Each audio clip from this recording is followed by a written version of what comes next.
शहजाद, आपकी क्या राय है? क्या वाकई में इलेक्शन से मुतालिक एक सियासी बयानिया तो बना लिया जाता है और वो कहना बड़ा आसान है बातें करना, लेकिन अगर पाकिस्तान तहरीक इंसाफ को बाज़ाब्ता इसको लिखना पड़ता, मुतालबात में आगे घर तक पहुंचाना पड़ता, तो वो उनके लिए मुश्किल था? राना साहब सही कह रहे हैं?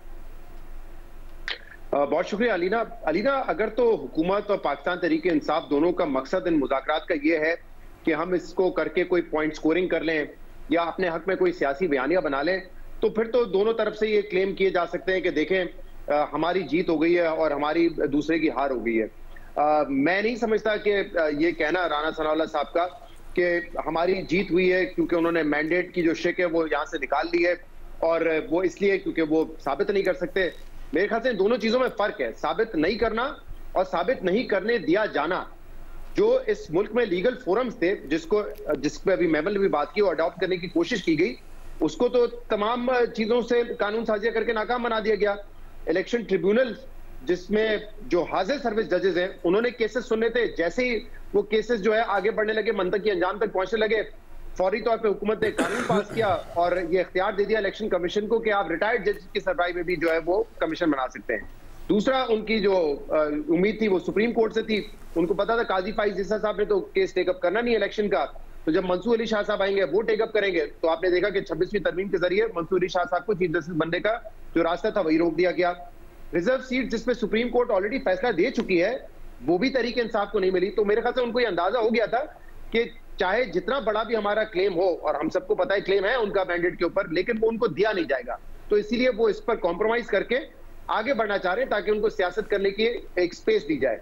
और लिहाजा अगर वो ये डिमांड रखते हैं कि हमें मैंडेट वापस दिया जाए, तो आप सोचें कि नून लीग यानी कि हुकूमत और पीटीआई आपस में बैठेंगे क्यों? अगर मैं आपसे ये कह रहा हूं कि आप हुकूमत हमें दे दें और चलें बैठ के बात करते हैं, तो वो तो नो ब्रेनर है ना।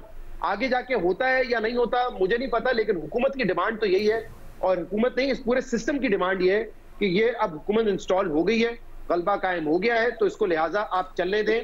चाहे वो 2028 तक हो या 29 तक हो, इस पर बात हो सकती है कि 4 साल चलेंगे, 3.5 साल चलेंगे या 5 साल चलेंगे, उस पर मेरे ख्याल से नेगोशिएशन आगे जाके हो सकती है। लेकिन फिलहाल अगर हुकूमत बैठी है तो वो इसी शर्त पे बैठी है कि ये सिस्टम चलता रहेगा, हुकूमत को आप डिसलॉज नहीं करेंगे। और तहरीक इंसाफ अपने जो है 2 मुतालबात अब लेकर सामने आई है। लेकिन आज मुझे थोड़ा हैरानी ये हुई है क्योंकि ये 2 मुतालबात तो हमारे लिए कोई नए नहीं है ना, ये तो सिर्फ राइटिंग में आ जाए, बट तहरीक इंसाफ तो पब्लिकली आके बता चुकी है मुतालबात के हवाले से। लेकिन उसके बाद हुकूमत की तरफ से राना साहब और इरफान साहब का प्रेस कॉन्फ्रेंस करना, और ऑलमोस्ट उन्होंने ये कह दिया है कि जितने भी आपके डिमांड्स है, मुतालबात है, वो तो वैलिड ही नहीं है, वो तो एप्लीकेबल ही नहीं है। कहीं कुछ करने के लिए तो आपको शायद अदालत का दरवाजा खटखटाना पड़े, आप पिटिशन लेके जाएं।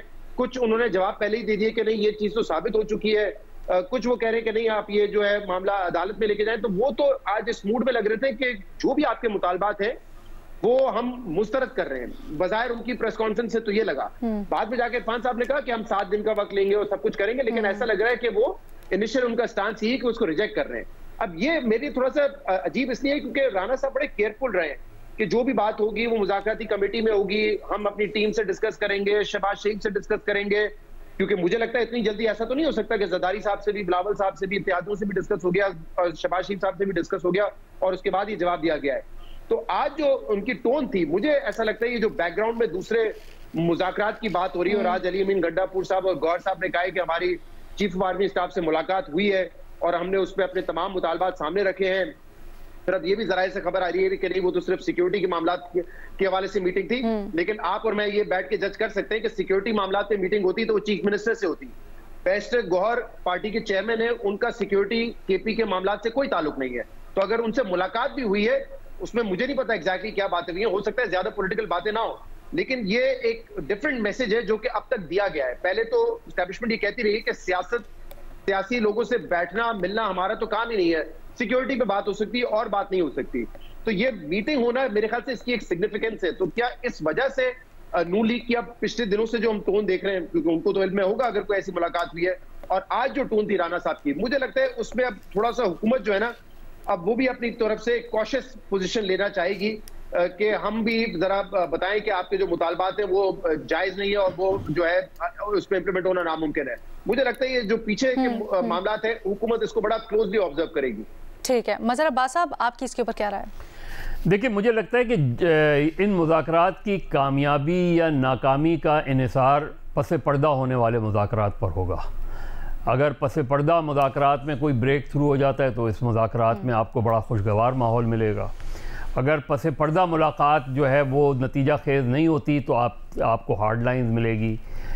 सवाल ये है कि राना सनाउल्लाह साहब क्यों प्रेस कॉन्फ्रेंस कर रहे हैं? एक मुज़ाकराती टीम के रुकन क्यों उनके साथ बैठ के प्रेस कॉन्फ्रेंस कर रहे हैं? आप मुज़ाकराती टीम का हिस्सा हैं इरफान सिद्दीकी साहब, तो मुज़ाकराती टीम का जब एक मुश्तरका एलामिया जारी हो गया उसके बाद ये आकर हुकूमती वज़रा का या मुशीर ये आके बात करना कि जो है अपोजिशन है उनका जो मुतालबात हैं वो झूठ का पुलिंदा है, तो फिर आप तहरीरी जवाब क्या देंगे? आपने तो जवाब दे दिया उसमें।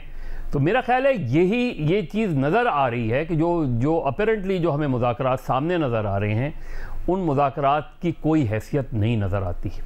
उन मुज़ाकरात का इन्हिसार फिर वही है जो बैकडोर वो है, बातचीत है, जिसका भी शहजाद ने भी जिक्र किया। और मुझे ताज्जुब भी इस बात पर हुआ कि पीटीआई ने अपने मुतालबात का नंबर 1 मुतालबा मैंडेट को क्यों नहीं रखा? आपकी पूरी तहरीक का महवर मैंडेट था। ये तो बात की चीज़ें हैं ना, 9 मई या 26 नवंबर तो बात की चीज़ें हैं। असल इशू क्या है? असल इशू तो मैंडेट है। आप 77 में क्या इशू था असल में? कि दोबारा इंतखाबात कराए जाएँ। उस वक्त भी गवर्नमेंट इंस्टॉल हो चुकी थी, वफाकी कौमी असम्बली के तो इलेक्शन हो गए थे, सारी चीज़ें हो गई थी, लेकिन उसके बाद मुज़ाकरात हुए और वही एक नुक्ते पर हुए कि जी इंतखाबात कराए जाएँ। तो मेरा ख्याल है पीटीआई ने ये बड़ी, मेरे नुक्ते नज़र से, कि ये बड़ी गलती की है पीटीआई ने। जो उनके यहाँ मैं देखता रहता हूँ कि उनके यहाँ जो उसकी जस्टिफिकेशन दी जाती है कि जी नहीं ये भी हम बाद में वो करेंगे। भाई बाद में क्यों करेंगे? आपकी तो पूरी तहरीक का महवर ही यही मुतालबा था। 8 फरवरी का इलेक्शन, उसमें आप क्यों फिर पीछे बज़ाहिर पीछे हट गए? अब 26 नवंबर को और 9 मई को तो वो हुकूमत कह देगी, जो भी मेरे नुक्ते नज़र से तो बनाने में कोई हर्ज नहीं है, लेकिन जो पोजीशंस लग रही हैं वो यही लग रही हैं। आज जो मुझे नहीं समझ में आया, ये वो बेहतर बता सकते हैं। मैं पहले भी दिन से ये कह रहा हूँ कि मुज़ाकराती टीम को अदर दैन मुज़ाकरात या जॉइंट प्रेस कॉन्फ्रेंस जो नॉर्मली होता है कि जॉइंट प्रेस कॉन्फ्रेंस होती है हुकूमत और अपोजिशन के दरमियान के रहनुमाओं में जो मुज़ाकराती टीम का हिस्सा है, उससे हट के अगर आप बात कर रहे हैं तो फिर इसका मुज़ाकरात क्या हो रहे हैं? फिर ठीक है, आप बैठ जाते हैं, एक दूसरे को करते हैं, बाहर आके एक दूसरे को फिर वही बुरा भला कहते हैं। तो इसका मतलब है कि आप वो कॉन्फिडेंस बिल्डिंग मेजर ले ही नहीं रहे, आप वो माहौल बना ही नहीं रहे।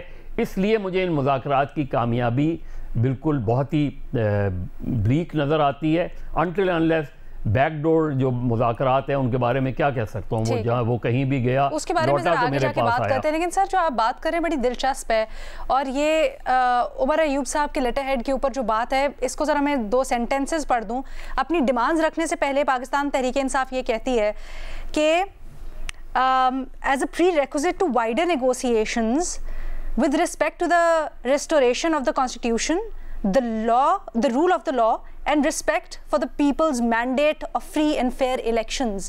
यानी बात तो उन्होंने की है free and fair elections की, और wider negotiations में उसकी बात तो कर रहे हैं। भाई प्री रिक्विजिट क्यों? आपकी पूरी तहरीक का महवर क्या था? आपकी पूरी तहरीक का महवर था 8 फरवरी। आज आप प्री रिक्विजिट क्यों पेश कर रहे हैं? इसका मतलब यह कि अगर 26 नवंबर और 9 मई पर हुकूमत जुडिशल कमीशन नहीं बनाती तो आप मुज़ाकरात ख़त्म कर देंगे। इसके माने ये हुए कि 8 फरवरी गया, तो फिर आप बेसिक ये जो चीज़ें हैं 9 मई या 26 नवंबर, ये बात की चीज़ें हैं। पहले तो आप उस मैंडेट के, अब हुकूमत अगर उस पर मना कर देती, आप कहते ठीक है, आपका तो सारा ये है कि ये इललेजिटिमेट गवर्नमेंट है।